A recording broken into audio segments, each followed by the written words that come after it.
اس کے بعد سلطان علاؤدین کہتے ہیں نظام الدین تمہارا بہت شکریہ، اور پھر سلطان علاؤدین کھانے کو اپنی اپنی پلیٹوں میں نکال لیتے ہیں۔ تو پھر بہت دیر تک نظام الدین وہاں کھڑا رہتا ہے۔ تو سلطان علاؤدین کہتے ہیں نظام الدین تم ابھی تک گئے نہیں، یہاں کیا کر رہے ہو؟ اس کے بعد کہتے ہیں یہاں سے جاؤ۔ تو پھر نظام الدین وہاں سے چلا جاتا ہے۔ اس کے بعد سلطان علاؤدین کہتے ہیں مقبری خاتون اپنی انا کی وجہ سے مجھے تو مار ہی دے گی، ساتھ ہی ساتھ میں مجھے ڈر ہے کہ وہ میری بیوی اور میرے بچے کو نہ مار دے۔ سلطان بننے سے پہلے ہی میں نہیں چاہتا کہ وہ ان غداروں کے ہاتھوں مر جائے۔ ارطغرل صاحب، مجھے نہیں لگتا کہ اب میری زندگی اور زیادہ باقی ہے، مجھے لگتا ہے کہ میں کبھی بھی مر سکتا ہوں، لیکن میں آپ کو ایک بات بتا کر جا رہا ہوں کہ میرے مرنے کے بعد میرے بیوی اور میرے بچے کی حفاظت کریے گا۔ تو ارطغرل صاحب کہتے ہیں سلطان اللہ نہ کرے کہ آپ کو کچھ بھی ہو، آپ کا سایہ ہم پر ہمیشہ سلامت رہے، اور اگر آپ کو کچھ ہوتا بھی ہے تو آپ بے فکر ہو جائیں، میں ان کی پوری طریقے سے حفاظت کروں گا۔ اتنی ہی دیر میں سلطان کو کھانا کھاتے میں چکر آنے لگتے ہیں اور ان کے گلے میں بھی پریشانی ہونے لگتی ہے، ایسا لگتا ہے جیسے ان کے گلے میں کچھ اٹک رہا ہے اور ان کو سانس لینے میں پریشانی ہونے لگتی ہے۔ وہیں آپ ناظرین دوسری اور دیکھیں گے کہ کائی قبیلے میں ہائمہ خانم اور باقی سبھی لوگ دسترخوان پر بیٹھ کر کھانا کھا رہے ہوتے ہیں، اور پھر ہائمہ خانم کہتی ہیں میرے بہادر بچوں، تم نے اس غدار کو مار دیا اور اینجلس کا بھی خاتمہ کر دیا، اب فی الحال ابھی ہمارے پاس کوئی نہیں ہے۔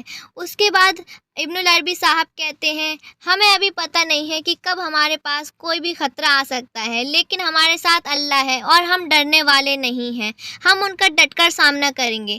اس کے بعد ہائمہ خانم کہتی ہیں جی بالکل، آپ بالکل ٹھیک کہہ رہے ہیں۔ اس کے بعد بمسی کہتا ہے کہ ترگت، مجھے وہ دن یاد ہے کہ جب ہم لوگ چھوٹے تھے اور جنگل میں ملے تھے اور پھر میں نے تمہیں اپنا خون کا بھائی بنایا تھا۔ تو بمسی کہتا ہے یہ دیکھو میرے ہاتھ میں آج بھی جو نشان ہے کہ تب میں نے اپنا ہاتھ کاٹ کر اور تم نے اپنا ہاتھ کاٹ کر خون ملایا تھا اور پھر ہم لوگ خون کے بھائی بن گئے تھے۔ اس کے بعد ترگت اور بمسی دونوں ہی اپنے ہاتھوں کے نشان دکھانے لگتے ہیں اور بڑی خوشی کا اظہار کرتے ہیں۔ اتنے میں ہی گندوز بول پڑتا ہے اور کہتا ہے سپہ سالار بمسی صاحب، اگر آپ کا بیٹا ہوگا تو کیا میں اس کا خون کا بھائی بن سکتا ہوں؟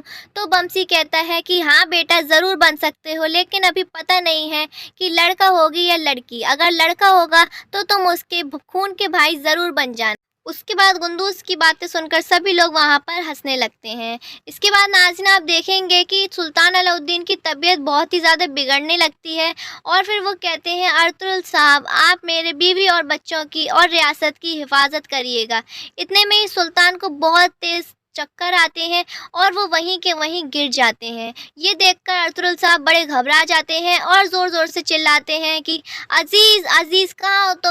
جب تک عزیز آتا ہے تو سلطان علاؤدین ارطغرل صاحب سے کہتے ہیں اب میری سبھی ذمہ داریاں میں آپ کو سونپ کر جا رہا ہوں، جو بھی کچھ ہوگا آپ کو سنبھالنا ہے ارطغرل صاحب، اب میں اس دنیا میں اور نہیں بچ سکتا اور میرے گناہگاروں کی سزا بھی آپ کو ہی دینی ہے۔ اتنی دیر میں یہ خبر غیاث الدین کے پاس تک پہنچ جاتی ہے اور غیاث الدین بھی سلطان کے پاس آ جاتا ہے اور کہتا ہے بابا آپ کو کیا ہوا، یہ کیا ہو رہا ہے؟ بہت زور سے چلانے لگتا ہے۔ اتنی دیر میں سلطان علاؤدین کے منہ میں سے جھاگ نکلنے لگتے ہیں، یہ دیکھ کر وہ بہت پریشان ہو جاتا ہے اور اتنی دیر میں طبیب آ جاتا ہے۔ طبیب کہتا ہے کہ سلطان کو تو زہر دیا گیا ہے، مجھے لگتا ہے کہ ان کے کھانے میں کسی نے زہر ملایا ہے۔ یہ دیکھ کر تو غیاث الدین کو بڑا غصہ آ جاتا ہے اور وہ اس طبیب کا گریبان پکڑ لیتے ہیں اور کہتے ہیں یہ کیا بکواس کر رہے ہو تم، ایسے کون بابا کو کوئی زہر دے سکتا ہے؟ اس کے بعد ارطغرل صاحب کہتے ہیں یہ وقت ابھی بحث کرنے کا نہیں ہے، اچھا ہوگا کہ ہم ان کا جلد سے جلد علاج کروائیں۔ اس کے بعد غیاث الدین کہتا ہے کہ میں نے آپ سے پہلے ہی کہا تھا کہ اس آدمی پر نظر رکھیں، اور سلطان نے کہا بھی تھا کہ یہ آدمی ٹھیک نہیں ہے، تو پھر سلطان کے دسترخوان پر یہ آدمی کیا کر رہا ہے؟ اتنے میں طبیب کہتا ہے کہ ہمیں ان کو جلدی سے جلد محل لے کر جانا ہوگا، نہیں تو ہم ان کو کھو دیں گے۔ تو پھر غیاث الدین سپاہیوں سے کہتا ہے سپاہیوں جلد سے جلد ان کو لے کر جاؤ، ذرا بھی دیری نہیں ہونی چاہیے۔ اس کے بعد غیاث الدین اپنے سپاہیوں سے کہتا ہے کہ باقی سپاہیوں ادھر آؤ اور اس آدمی کو حراست میں لے لو، میں اس سے جانچ پڑتال کروں گا۔ اس کے بعد غیاث الدین ارطغرل اور عزیز کو دونوں کو زندان میں ڈالنے کی کہہ دیتا ہے اور پھر وہ سپاہی ان کو لے کر چلے جاتے ہیں۔ وہیں دوسری اور کوپیک سلطان کے محل میں پہنچ جاتا ہے اور کہتا ہے کہ سلطان اب آپ اس دنیا میں نہیں رہیں گے۔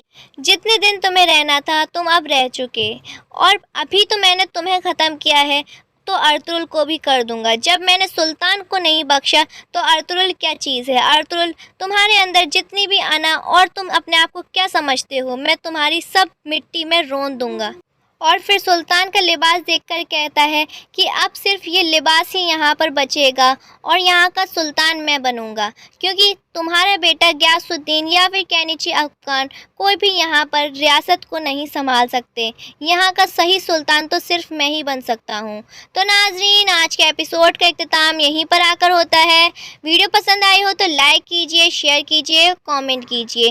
آپ ویڈیو کو لائک نہیں کرتے ہیں جس سے کہ مجھے پتہ نہیں لگتا کہ میری ویڈیوز آپ کو پسند آ رہی ہیں یا نہیں، تو ویڈیو کو لائک ضرور کر دیجئے۔ ملتے ہیں اپنے اگلے ویڈیو میں، جب تک کے لیے اپنا خیال رکھیے۔ بہت بہت اللہ حافظ۔